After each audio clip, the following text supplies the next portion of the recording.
Bonjour, bonsoir, bakunzi ba televiziyo Heritage. Ndabahaye ikaze mu kiganiro tuvyifatemo gute. Amazina yanje ni Benitali Aurel Inez. Uno munsi turaza kuvuga kuri sujet abantu benshi bakunda guhunga ariko ikomeye cyane kuko irafekta ubuzima bwacu à long terme. Mbega amatelefone yacu tuyakoresha umwanya ngana gute ku munsi? Ni ikintu cafekta ubuzima bwacu à long terme parce que utamenye ingene ushobora kuyikoresha neza canke umenye ama conséquences yo gukoresha umwanya munini yo kumara umwanya munini uri kuri écran ucusanga biriko birafekta ubuzima bwawe à long terme. Ariko rero no munsi sinza kuba ndi jenyene, nza kuba ndi kumwe n'umuntu reka ndamureke nawe nyene abidondora. Ndabahaye ikaze, reka mwipresente kugira n'abatabazi bashoboye kubamenyeraho. Murakoze cyane kuba mwantumiye. Ku mazina nitwa Landry Bukuru, nkaba ndyohewe kandi ashimiye mwebwe masho kunyumvira mukantumira. Niza ko tuzakuganira ibintu by'akamaro cyane. Kuba ariko baradukurikirana mugume hagufi kuko biraza kuba biri très intéressant. Mbega Landry, amatelefone afite ikintu nadufasha mu buzima bwacu bwa misi yose. Turiconnecta, turavugana n'abandi bantu, turayakoresha kugira ama recherche, ubunye barayacisha amahera. Mbega umuntu umubwiye ati telefone irafite impact négatif, wumva iki ifite impact négatif yahe? Ni iki woshobora kudusigurira neza ingene bimeze? Telefone jico novuga ko ari nka couteau à double tranchant. Irafite uruhande rwiza n'uruhande rubi. Rero ngerageje kuvuga uruhande rubi, telefone cyambere irasamaza. Sizi kumaze kugenda nko ku ma reception ugiye kuronda nk'ikintu muri bank ugasanga umuntu hakukwakira ariko aracata. Cyangwa ukagenda mu mafarmasi ugiye kurondera umuti ugahamagara umuntu ari kuri reception ukabona nyine ko yatwawe n'umutwe ariko aracata. Ikitibagiye coco n'abanyeshuri ugasanga no mu ishuri umwana ari connect. Ukiyumvira none umwana bigenda gute? Mu mashengero naho nyine hagukurikira ijambo ry'Imana ugasanga umuntu ari mu telefone. Rero icyambere novuga kuri impact negatif nuko telefone nubwo ari nziza zirafite uruhande rubi, zirasamaza. Cya kabiri novuga ku kintu cha effet negatif y'amatelefone nuko telefone iragabanya ububasha bwo gufata ku mutwe. Cyo no kwita mu gifaransa difficulté de mémorisation. Murandaba nk'iyo na jewe sohokanye n'umufasha wanje mu kabare hajya batuzanira facture. Sanga igiharuro ca ndagikoresha calculatrice ya telefone. Nuvuga ngo ubwonko bwacu twarabumugaje ubu ikintu cyose tukirabira mu telefone. Kera umuntu yararondera nk'ijambo ry'ifaransa mu mutwe akaraba signification arinda gukoresha ubwenge bwiwe. Ariko ubu tuca muri ChatGPT tukaja ku consulta tukaraba ati definisi sigura iki. Urumva ko ya capacité yo gukoresha ubwonko bwacu turiko turayitakaza kubera amatelefone. Ikintu cyose tukironderera insiguro dukoresheje AI canke telefone canke ChatGPT. Urumva ko capacité de mémorisation ikiratera igabanuka kubera amatelefone. Yose ni effet négatif. Cya gatatu, telefone ikugira umuja, dépendance aux écrans. Umuntu wunya urashobora gusanga adafite telefone umenga arahungabanya. Sinzi ko wibuka igihe amarezo sosiyo yigira gupfa tukamara umunsi tuticonnecta, igihugu cyose wamengo cyabuze umengo hapfuye umuntu. Iyo rero nicerekana ko telefone zamaze kuba ikigirwamana mu mitima ya benshi. Umuntu ntashobora kuronka itira atafashe telefone ngo banze yiconnecte. Umuntu mwibarabara ashobora no kwibagira ko ariko arajabuka ibarabara akagenda araraba telefone. Nageze gura n'umuhungu umwe yariko aracata hanyuma arasamara agwa mu ikanivu. Ikintu ca mbere yavuze ngo mbasha ngo nta telefone yanje ngo mundabire ko itamenetse. Hakubanza kuraba amagara yuko akomeye yaravye telefone kubera turi termako. Nkiri ngana ngo ndakubwire ko ubu telefone bazishira mu biyayura mutwe. Bazishira mu mugwi umwe n'amadrogue kubera iki uko kuntu umuntu ari dependant. Kini naco novuga kuri effet négatif y'amatelefone, telefone irimo ibitsitaza. Aha ntiturinda kubideha. Abantu benshi ugiye kuraba amatelefone yabo barafise amasanamu y'ibiterasoni. Kuri ajya amatelefone dukoresha haracamo n'amapublicité pornographique ugasanga ugwaruka ruriko ruricwa mu mutwe no kuraba amasite interdit arengeye imyaka yabo. Ahari nagoma ntera kamo abavyeyi kuza barasista abana babo cane bakasuiva amatelefone y'abana babo ivyo bayakoresha, kuko umwana yashobora kuja mu cumba wibaza ngo ariko araraba imwubaka kuma ariko araba vya bitera soni. Sinzi kumaze kuraba ama TV online ibintu amazi imisi yigisha. Hari ama TV online yigisha ugwaruka ukuntu baryamana mu gitanda, ukuntu bahindura ama position. Urumva ivyo bintu ugasanga umwana ariko arabiraba kandi imyaka yiwe itabimwemerera. Rero ico cyose n'ikindi kintu tubona kibi ku matelefone. Ikindi ca gatanu norangiriza ko ni kintu kijanye nuko itelefone iratwara itiro. Abana benshi ntibakiruhuka bikwiye. Umwana urasanga saa 8 z'ijoro ari ku telefone, TikTok aguma araba. Umuvyeyi akibaza ngo wa mwana wiwe yajyamye kumba ari mwishuka ariko yirabira TikTok ariko araba ibindi bintu akaja kuryama bugomba buce. Umwana akajaja rero kwishura amenetse umutwe kubera iki ntiyaronsa akanya ko kuruhuka bikwiye. Urumva rero ko ama effet negatif ari menshi, mugana shimye kuvuga ya kuko niyo cyane dukunda kubona ama telefone ya kino gihe abana bakoresha. Wavuze ngo abanyeshuri barakunda gukoresha itelefone mw'ishuri mu mwanya w'ishuri. Cangira ikibazo ngaho none nk'ubu je dufate ndi umunyeshuri shaka kugira recherche kuri devoir kanaka badutumye, nkaca ndagusaba umuvyeyi ati nkeneye telefone kugira ngire recherche, ngaho oyinyima sinzi kuko avant baraba confisque ama telefone hama bakazi basubiza peut-être muri weekend canke trimestre heze, nkaho wocu bigenza gute? Ico kibazo ni kibazo ciza cane. Abavyeyi by'ukuri ntibokwima telefone umwana agomba ikoreshe mu bintu bimwubaka bimwungura ubwenge, mugabo kandi bakwiye no kuraba imyaka uwo mwana afise, kuko telefone wihaye umwana atakwije imyaka 13 uburi kuramwica. Rero ikindi kintu abavyeyi bakwiye gukora ni gusigurira abana uruhande rubi rw'ama telefone, kuko abana benshi ntibaratahura ama effet negatif telefone zifise. Rero abavyeyi bakwiye gufata akanya bakasigurira abana ati mwana nubwo muri telefone harimo ibintu byiza hariho n'ibindi bibi, bakabibasobanurira kugira ngo ejo umwana azokura azi yuko telefone hari ibintu bibi ishobora kumugira kwingaruka mbi. Niko numva no cishura. Hama ndakunganira gatoya kuri iyo réponse utanze. En fait akenshi usanga abari influence y'abagenzi babi. Rero jewe no kwankuraja abavyeyi kugira kwegera abana babo meze si bakanababwira ama experience yabo. Ati jewe hari ikintu cambaye ko mu buzima kanaka.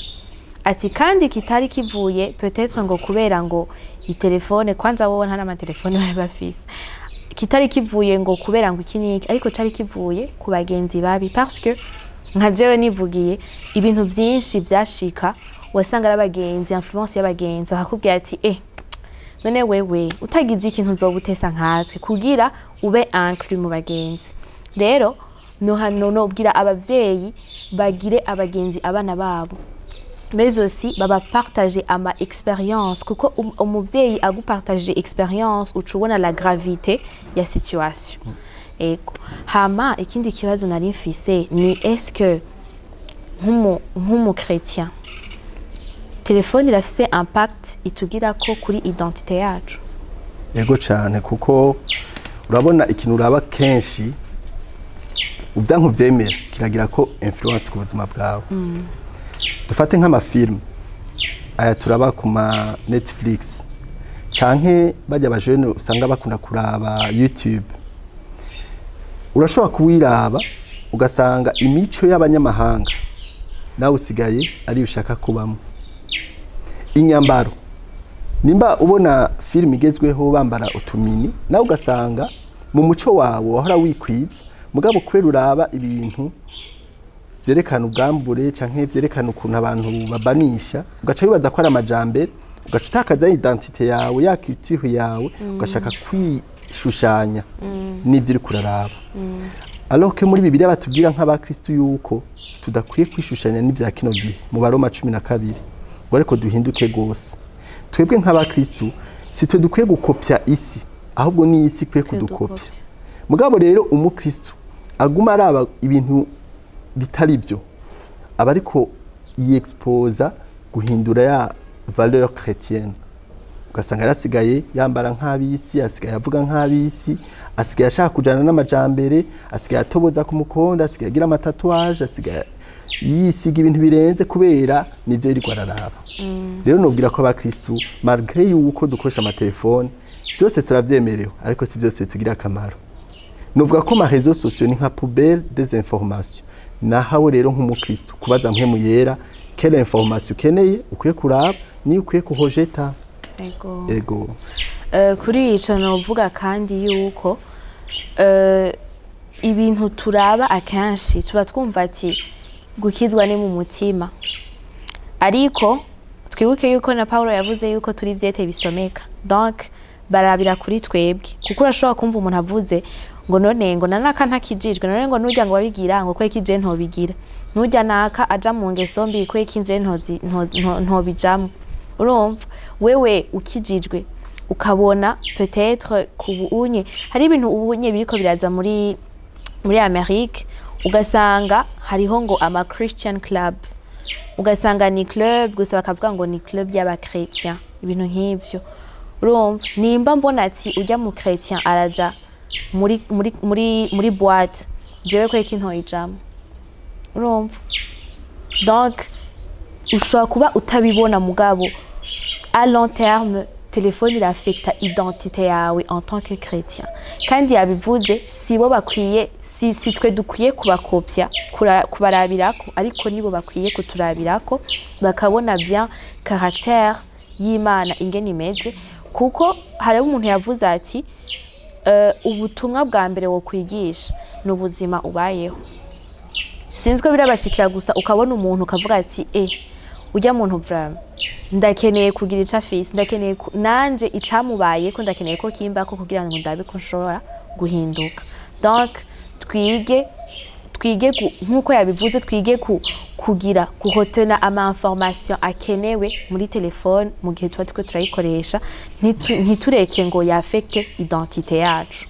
Ego kuri ico naho mugabo twavuze ama effet négative menshi ya telefone, kandi c'est vrai arahari mugabo hariho n'ama effet positif quand même, parce que ubu unye nk'abagenzi ubunye bahora batubwira ati ubunye uraraba ati mbega université mwe mwayize gute ChatGPT taraza, kuko iradufasha vraiment, iradufasha cyane muri byinshi. None ayo ma effet positive na yahe kugira dushobore kuyamenya, kugira umuntu ashoboye kumenya peut-être ivyo araba n'ibyo areka bireke kumutesha umwanya. Telefone nubwo twavuze ko ifise ingaruka mbi, yafise n'ingaruka nziza. Gerageje gutanga ama effet positif. Effet positif ya mbere, telefone iratanga ubumenyi mu buryo bwihuta. Accès rapide à l'information et au savoir. Ubuunya urashobora kumenya ibiriko birabera muri Amerika uri mu Burundi. Ubuunya urashobora kugira dictionnaire mu telefone ngendano. Kera twatwara dictionnaire mu maboko rukakuremera ukabura n'ishakoshi rutekeramwo, mugo urashobora kujana dictionnaire mu telefone. Ubuunya urashobora gukurikira amashuri online, ajya bagira ama cours en ligne, ugaca master kandi ukoresha telefone. Urumva ko rero ubumenyi urashobora kubuhabwa na telefone mu buryo bwihuta mu kanyisasi. Ca kabiri, telefone irafasha guhuza abantu bari kure na kure. Turafite amatemanyage y'abantu bakundana biciye kuri Facebook, kandi bagashikaho bagira n'ama mariage. Umuntu ari muri Amerika utokwibajije ingene mupfuye muhuye n'umusi wa rimwe, akagwa demande d'amitié, hama wamwemerera mukayaga ikiyago, ugasabana amafoto, ejo ugasanga Imana irabahuje biciye kuri Facebook, mukazogira appointment, mugahura, mugadatinga, urubanza rukaba kandi ubucuti bwahereye ku telefone. Urumva ko telefone ishobora guhuza abantu bari kure na kure, bigatuma mupfundika ikintu mugatangura na association nashima. Ca gatatu, telefone irafasha guca amahera. Aba YouTuber, aba influencer ubu munsi bariko baraca amahera biciye ku matelefone. Hariho n'abandi bakoresha ry'amantuze ya Bitcoin, bagakoresha ibintu bituma baronka amadevize biciye ku matelefone. Numva yuko telefone ntitwovuga ko ari mbi 100%, irafite n'ibindi bintu idufasha.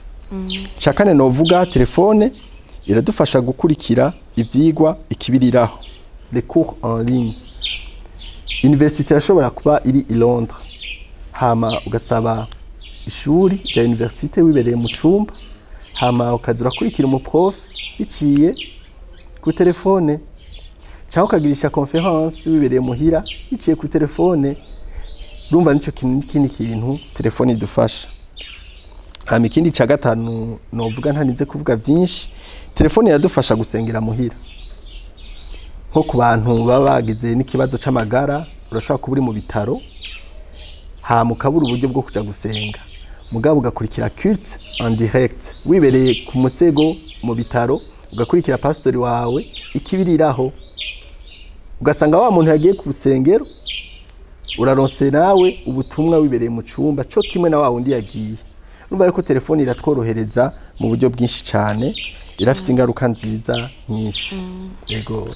Donc twabyumvise yuko telefone iradufasha ikintu kinini gose, naho twavuze ama effet négative, naho twavuze ama impact négative, murumva yuko n'ama impact positive ahari kandi ari menshi, kandi ushobora kumenya byinshi. Je par exemple uretse je nigiye icongereza ku telefone. Ah bon? Abantu benshi bakunda kumbaza ati tubwira aho wagiye kwiga icongereza, babwira ati je nacigiye ku telefone, ukaraba ama video afise ama sous-titres, ukiga ururimi. Ubunye bariga indimi ku telefone, ugasanga ururimi uragiye mu kindi gihugu, ugira igende mu kindi gihugu, peut-être ntuzi ururimi rwaho, ukavuga ati mbega bashanzo vyiga gute. Telefone irashobora gutuma uvyiga. Donc ama effet positif nayo nyine ni menshi cyane, mugabo twige ingene dutria ivyo bintu bikenewe muri ivyo byinshi biba biri disponible ku telefone. Ego niyo novuga take away twotwara muri iki kiganiro. Utilisons nos téléphones pour apprendre, non pas pour se distraire. Ego ndabashimire cyane kuba mwabanye natwe. Namwe ndabashimiye kuba mwashe kuntumira. Ariko hari agakonse nagoma ntange. Naragize akarosheshe nsanga muri Afrique du Sud abajene bari entre 18 ans na 26 bakoresha telefone incuro 30 ku isaha. Ucumbwira rero mujene nk'uyonya araba telefone incuro 30 ku isaha, ingene ashobora kwifokasinga ku vyigwa ntibikunda. Ari na mpamvu ngoma ndabapropose ama solution. Ama solution nagoma propose ugwaruka ruko rankurikira. Icambere nimba abavyeyi barakuguriye telefone, ukwiye kwanza guprioriza les devoirs et les études. Mu gihe c'amashuri gerageza utange telefone ku bavyeyi bayikubikire kugira ngo ubifokalize cyane cyane ku vyigwa. Kubera ni waraba cyane telefone uzava usubira inyuma mu mwimbu w'ivyigwa. Ari na mpamvu rero ukwiye guprioriza gushira imbere ivyigwa. Ica kabiri comme solution, utiliser le téléphone pour apprendre, pas pour se distraire. Wabivuze neza uti amatelefone tuyakoreshe mu kwiyubaka apana mu kwisambura. Ica gatatu, faire des pauses régulières sans écran pendant le repas et la sieste. Ugwaruka muko murankurikira, menya amasaha yo gukoresha telefone yawe. Ugomba ufungure cyangwa ugomba uruhuke, banza wihoze telefone uyishire ku ruhande. Ica gatatu, ica kane, respecter les règles fixées par les parents. Nubwo ufite telefone guma wumviriza impanuro z'abavyeyi. Umuvyeyi akubwiye ati umwanya nta telefone ndakwemereye gukoresha, banza uyihoze, kubera umuvyeyi waba akurusha imyaka, abafite experience, abazi impamvu ariko arayikubuza. Rero abana ntimwoca mwiha umwidegemvyo urenze, bandanya mwisunga impanuro abavyeyi babaha. Ica gatanu, éviter le téléphone quand c'est l'heure de dormir. Ugomba uryame, banza udine telefone. Hari abantu mu kugira ngo bajyame babanza gushira telefone ku mutwe, bakarara barumviriza ibintu. Ivyo bintu biragutuma umene ku mutwe ko ushobora kuryama amabruit ariko aravuga ya telefone. Ica gatandatu, éviter de consulter les sites interdits. Bajene mwe kumurankurikira, ndabizi ku munsi turafise umwidegenzo gushaka gukonsulta ivyo byose. Kera uzanye kasete muhira, umuvyeyi araraba kwiyo kasete kuri pochette imyaka iriko ingana niyo wowe ufise. ariko uyu munsi umuvyeyi ntashobora kukuba hafi ngo arabe ivyo uriko uraraba. Mugabo hamwe nk'abakristo twumvirize mpwemu yera. Mpwemu yera ko ati iki kintu c'iki groupe kivemo kuko kirimo ibintu bitakubaka.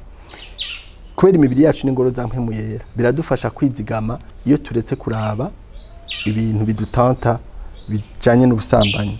Icanyuma, éviter les conversations à tendance sexuelle ou copinage. Iki ni ikintu gikomeye cyane. Hari urwaruka ruko ruraba dragué par les vieux, ivyo bita bashuga daddy. Ivyo byose bikorwa n'amatelefone.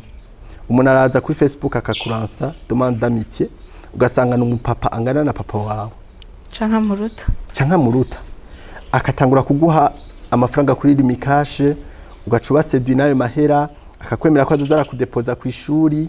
Ivyo byose ukabigira akabanga abavyeyi ntibabimenye. Ejo akakugurira chenette ano utugift tugatangura, ugasanga uwo mupapuro atanguye kumwiyumvamwo. Wa mujene we birashobora gushika ukabona ka notification ka message y'umuntu agusaba ubucuti bwa copinage canke bwo kuryamana mu hoteli. Nogomana guhanure yuko message nk'izo zigutanta zigusunikira kuja gusambana ukiri ku ntebe y'ishuri. Izo message ko uzihoza ukazifuta, binashobotse umuntu akwandikiye ukamubloka kubera ukiri ku ntebe y'ishuri ntuba wemerewe kuja mu bintu by'inkundo. Amabanga abiri ntabangikana, uri ku ntebe y'ishuri iga hama ivyo bintu navyo bifite umwanya wavyo. Niyo mpanuro numva notanga.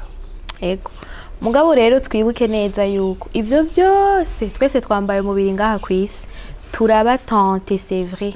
Turashobora kuba twumva naho ushobora kubukirijwe, urashobora kuba wumva ati ndashaka kumera nk'abandi, ndashaka kumera nk'abagenzi, ariko twibuke yuko nta na kimwe twishoboza, ariko byose tubishobozwa na mpwemu yera.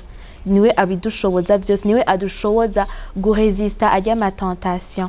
Le plus tumwumvira, le plus adupusa kumera kugira caractère y'Imana.